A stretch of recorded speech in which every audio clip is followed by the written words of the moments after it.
He was a pioneer. He helped to change beer making and beer drinking in this country. When he started in the early 1980s, there were a handful of what were called micro brewers, what we call craft brewers now. And back then, the beer world in this country was dominated by a handful of big national brewers who owned most of the pubs, so the choice was very restricted. And he helped to break down that monopoly by the big brewers and to provide greater choice for beer drinkers. And back then, the choice was mild or bitter, not much else. But with Dark Star, which was a strong, what was called old ale, he introduced drinkers to different styles of beer. He was a home brewer to start with, and then the owners of an off-licence in Hoxton, East London, asked him to brew beer for them. So he joined up with Martin Kemp, and in the cellar of this tiny, tiny shop they called the beer shop, packed with these very small vessels to make the beer, they produced Dark Star. It was a Dark Star, old-style beer, it's quite bitter, 5%, and it was very popular. And he'd got this beer, and a guy walked into the Hoxton brew shop and was wearing a Grateful Dead T-shirt with Dark Star emblazoned across it. Dark Star precious,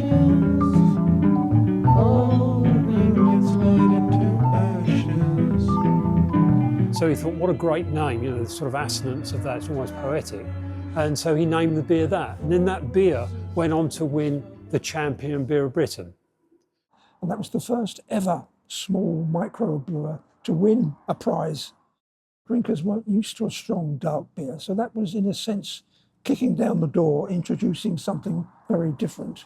And he went on doing that throughout his career.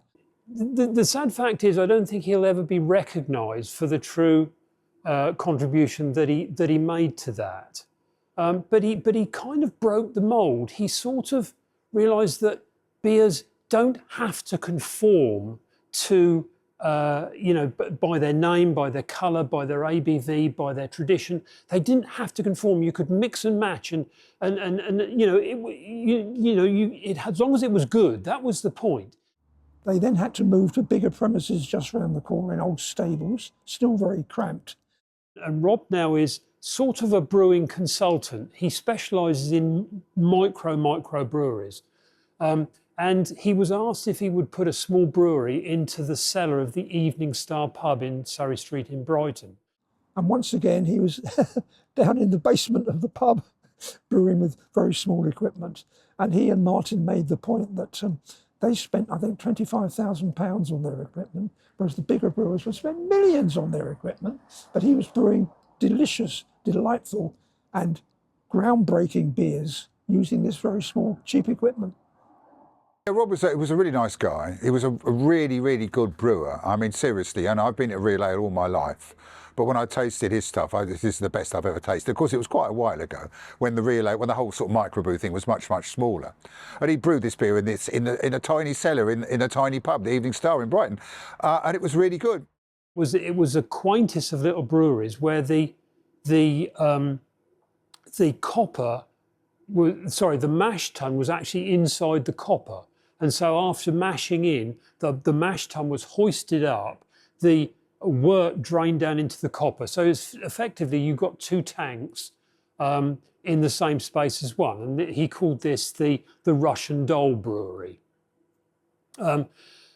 So tiny little business, and now the irony wasn't lost on Rob that he'd now put a brewery into something called the Evening Star, and he had this beer called Dark Star. So he suggested to them, why not let's make a go of this, and I've got this name, great beer, great name for it, let's call it the Dark Star.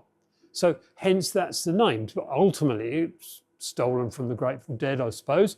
But ended up being the name of this brewery, which was wholly owned by the Evening Star at the time. So there were a number of guys, and that's when Mark Tranter came along.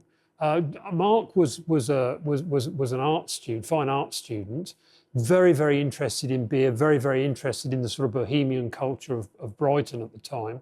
and asked if he could come along and help out in the brewery. So Rob took him under his wing. Mark became very central to the business. I'd moved to Brighton after doing an art degree, and I was doing a few bits and bobs, like putting bands on and helping with the mate's record label and doing some chefing in a pub. And I was home brewing as well, which I'd started at college. And Rob got wind of it, and he asked me to give him some of my home brew, which was probably pretty awful, to be honest. But he was very kind, and a few days later offered me a job. And I was like, "You serious? You're going to pay me to make beer?" You know, it was like, I thought all my dreams came true. And Rob was quite a soft, gentle man, I would say. Quite unassuming, but he'd got a lot of knowledge. He'd been brewing for a long time by this point. And this is obviously pre-internet and stuff. So he was doing some quite esoteric things, which were unusual. And I guess from those humble beginnings in the cellar of the Evening Star, just making, 300 litres at a time, our confidence with what we were doing grew, and Rob's confidence, and we met another guy called Paul Reed. I came along in 1998 when, by a matter of chance, I was introduced to Rob. And Rob said we got chatting, and Rob said, "I have a brewery in Brighton." And I thought, well, I don't know whether to correct this guy or not, because there isn't a brewery in Brighton. There hasn't been one since the Phoenix Brewery shut down. But he insisted there was, and talked me into visiting the brewery, as he called it, with him.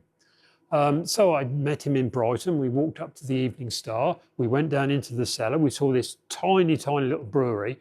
And do you know what? To my eternal guilt, I was very patronising. I was used to seeing breweries and wineries and all, much bigger, unrecognisably bigger. So I was very polite to Rob, and I thought I wished him well and everything, and was thoroughly patronising. And then by chance, we went upstairs and we tasted some beer in the pub. And that was it. It was kind of love at first sip. And, my very simple idea of what beer was and what it wasn't was completely blown away. And then between me, Paul, Rob, and Peter Halliday, who is part owner the Star, we built a new brewery. So that's when the conversation started with Mark and Rob. Look, let's get this business beyond the threshold of the Evening Star. At the time, I think all of the beer was pretty much sold through the Evening Star. There may have been one other customer in the sort of Brighton area that took the beer, but that was it.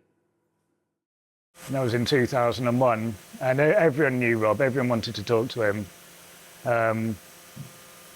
So he had all the connections. So I guess that's how we made a success of Dark Star. It was like Rob handed me a baton and I ran with it in terms of brewing, and he knew everyone, and we weren't like salespeople with our beer. We never tried to sell anything, so it just wasn't our style, and it grew organically, and they were really, they were good times. The box never existed for Rob. Rob's brain was always working at the way he could improve something. Often in completely harebrained ways. And my job, certainly later on, trying to lead the business, was to very gently steer Rob to some of the ideas that I thought might work and some of them that had no chance whatsoever. That was kind of my job. Fantastic with innovative machinery, use of machinery, innovative ways of brewing. The thing was with Rob, there was nothing that was sort of set in stone with him. So there was no methodology that had to be followed, which was, in my experience, was very different to any other brewer I'd spoken to. you know, brewers seemed very set in their ways. They had particular ways of producing the beers, and the beers had to, you know, taste like this and look like this and be this colour and be called by this name and whatnot. He didn't respond to any of that. No. So one of the very first beers that we explored with him was a beer called Spiced Weiss. Weiss being a play on words because it was a wheat beer. And it had some spices in there and everything. Now, it was a brilliant beer, probably one of my favourite beers of all time. But the trouble was, it was ahead of its time. This is way back, you know, in 2000 and 2001. Craft beer hadn't been invented by then. And Rob and I mean, we were delivering this beer. We had it bottled for us. We were delivering this beer from the back of their car down to the nightclubs along the seafront in Brighton. How incongruous can you get? You know, a real ale brewery, microbrewery, producing a nightclub beer in a bottle to be sold in nightclubs along Madeira Drive, Brighton. It you know, couldn't get any wackier. But yes, he thought outside of the box with his beers, with the technology, with everything really. I mean, we were doing things that were quite unusual in the mid-90s. We're doing single hop pale ales, we're doing delicately spiced wheat beers. We were using American hop. We started using American hops when Peter Halliday and Pete Skinner the owners of the Star, brought some back from the States, and that probably changed everything for us then, because there was only 3 breweries in the UK doing things like that, and they're all geographically isolated.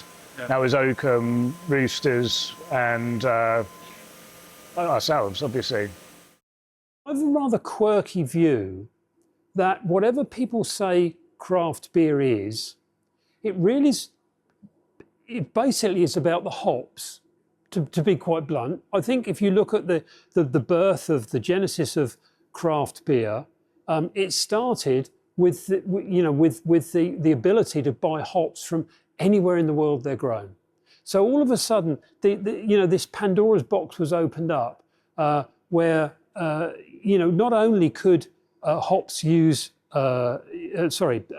beer use malts from this country, but hops from the United States or from New Zealand or from Australia or wherever they're grown, but they could bring them together and make sort of medleys of those different hops. And that was the genesis of craft beer. But I would say that Dark Star were doing that, probably 5 or 10 years before that whole craft beer really took off. So there's stories of one of the very early characters in Dark Star's life, Peter Skinner, who was the owner of the Evening Star pub. There are stories of Peter holidaying in the United States and coming back with some Cascade hops and being stopped and searched at the airport because, of course, it set the sniffer dogs off. But that was what we were down to. Even when we were on holiday, there we were searching out ingredients. So it's a lot about the hops. Mark brought some whole other thoughts to that as well, with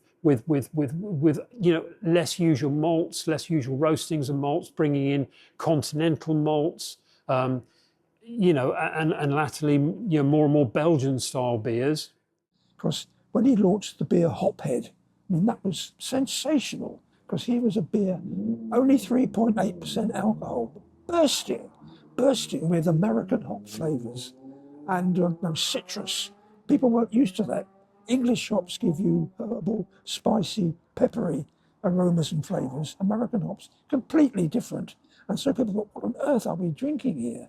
And then because of the success of Hophead, brewers rushed to produce similar beers and to produce pale beers. So now we have everybody in the world producing pale ales, IPAs, and using a lot of American hops in their beers. So that was the way in which he was an absolute pioneer. I think it was all about finding out about what works. That was much more important than following a formula or following some sort of, you know, well, if I can't label this beer, then I don't know what it is. It can't be. We can't use it, which was totally false. And you know, I think we sometimes stretched camera, bless them, with knowing what the offering was. I remember once being awarded a prize for our Over the Moon beer. It's called Over the Moon. It's play on words again. Which was a 3.8 quite bitter dark beer, and we won the prize for it being a mild. And you know, I remember having the conversation and saying, well, it's not really a mild, but it didn't matter. We won the prize. So it was just that we weren't bound by any categorization or names. Some of the best times were just talking after work, having a pint together, shooting the breeze and laughing. We both had pretty stupid senses of humour, so it was always fun. Always good to be around Rob.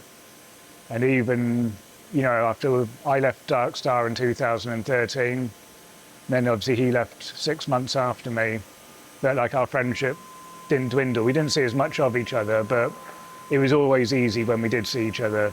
And the last time I saw him was a couple of months ago, and he looked great.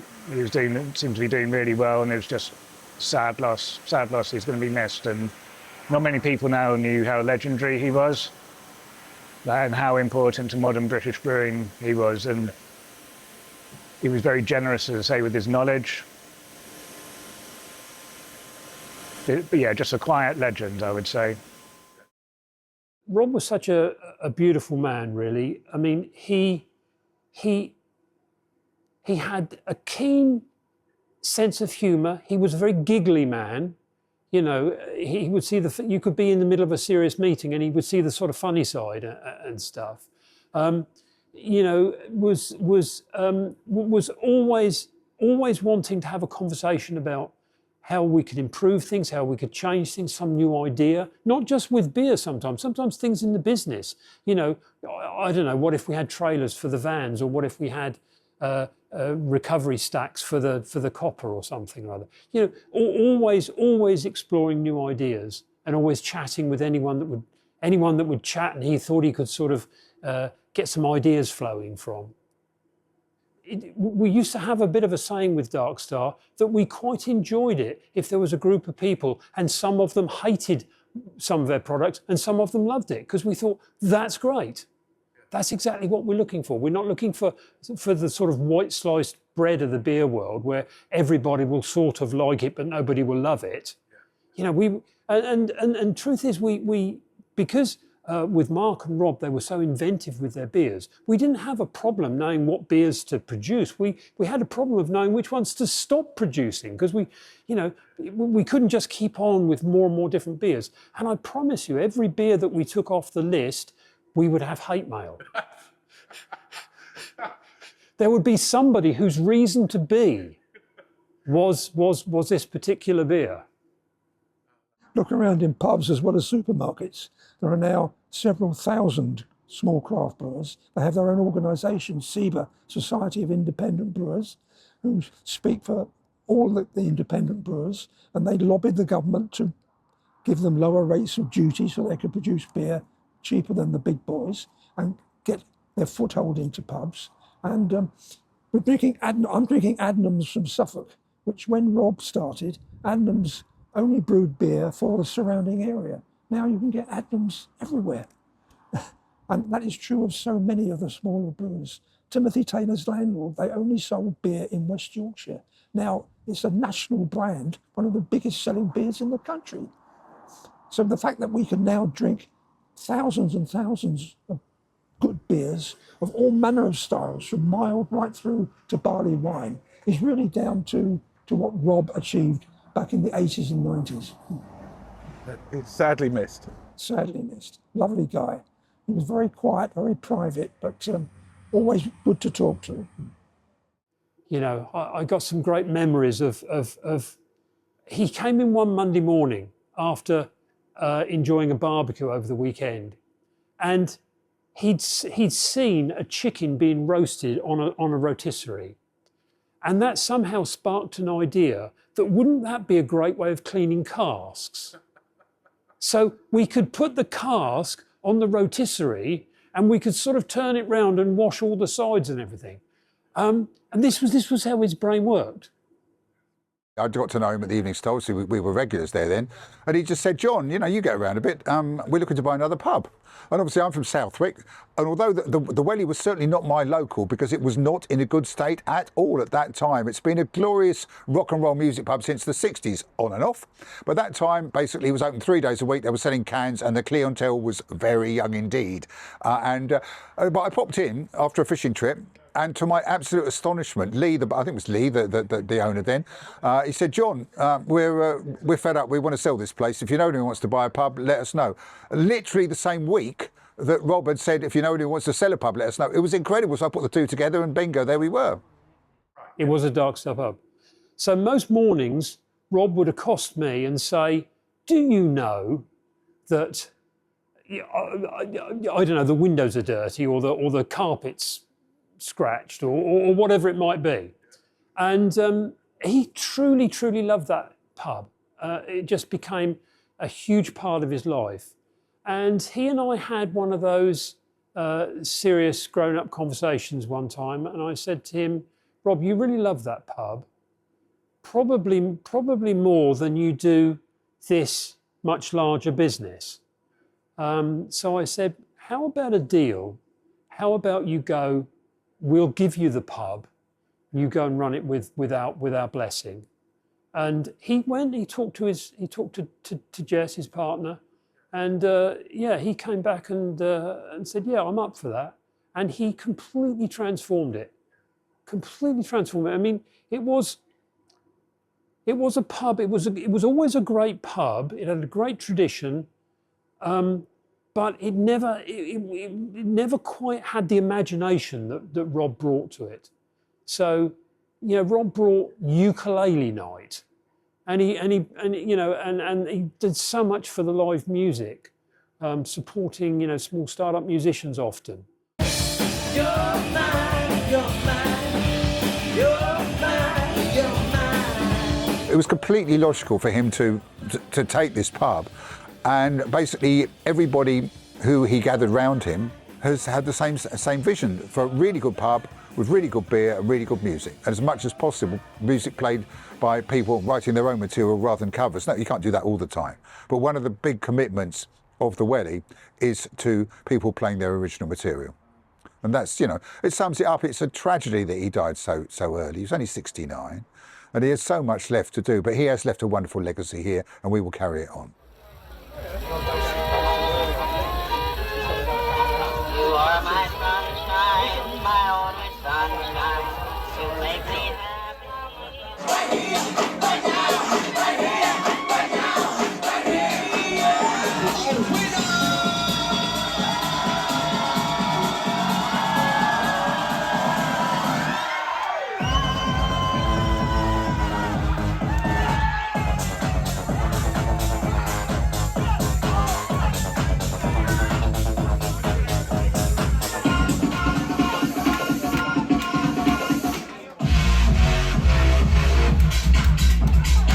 I am here to support this particular pub, the Duke of Wellington, but also to support grassroots music venues, because this venue's been here for 25 years, making a bit of noise at night, but supporting live music, which is the lifeblood of English pop culture. And for developers to come in and steal that, I think is a tragedy and almost a crime. So I'm just here to support, here to raise some money for the legal fight to keep the place open. And here just to support grassroots music venues in general. It's just great that he supports the grassroots and the fact that we might have problems with people moaning about live music, and there's too much of it happening up and down the country where corporations are moving in and building loads of flats and fucking up a local community. to support a local pub that has such a good community of local people coming here that love the venue, that love the live music that's available to them, and that love the DJs that come here because they are part of this community and they don't want it to end up in a place where there's just high blocks everywhere, nothing that they can go to that they love, and there's a good pub here that will show them local great events that they need. Absolutely fabulous. It's one of the best disco nights here. I prefer rock and roll, but Fat Boy always does a good job, so fantastic.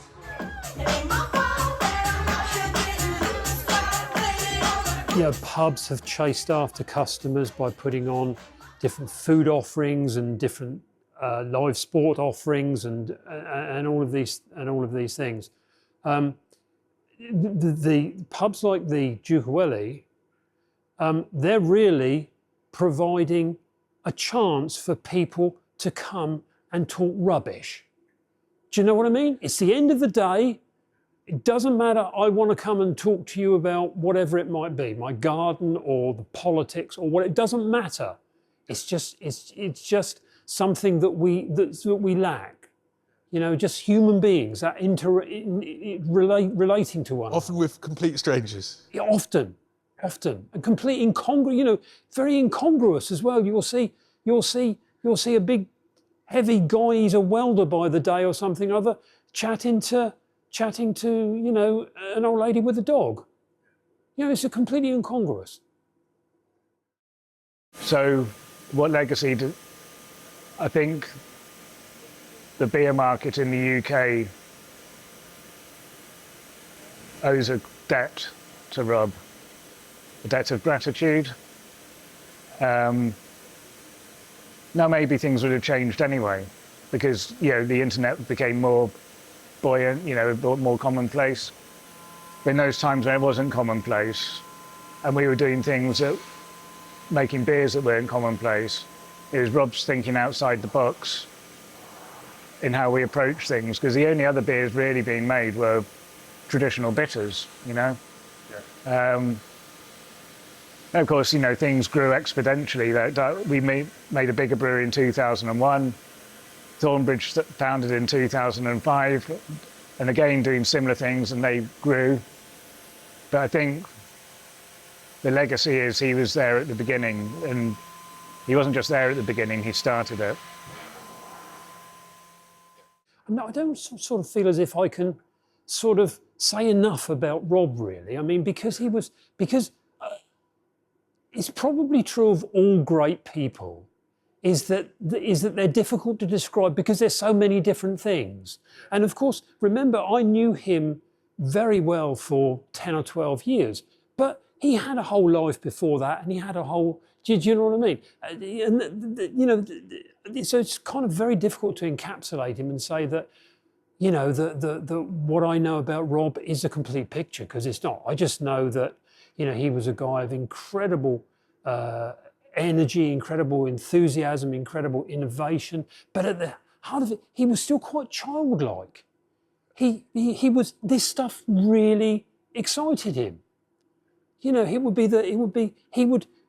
go into work of a morning and find somebody that would listen to him about his idea. Well, Dark Star Brewery was taken over by Fuller's big London brewery in Chiswick, and Fuller's in turn were taken over by Asahi, a giant Japanese brewery. And Fuller's is now a separate pub company, but Asahi own the brewery. And what Fuller's and Asahi did was to reduce the strength of hophead, which I think is a terrible thing to do, because Rob had created this beautiful beer and he got all the balance of hops and malt right with a strength of 3.8. And then Fuller's cut it to 3.6, and then Asahi cut it to 3.4. And they did that for money-grubbing reasons, because they pay much less duty on the beer at 3.4. So that was sheer profiteering, I would say.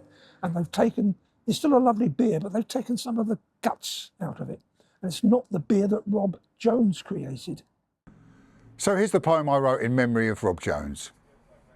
We first met you in '92. You'd bought the Evening Star. Pete Skinner and Pete Halliday, Alex behind the bar. You turned that place of cans and dust into the home of beer. We gave up all our other haunts and said, we're staying here.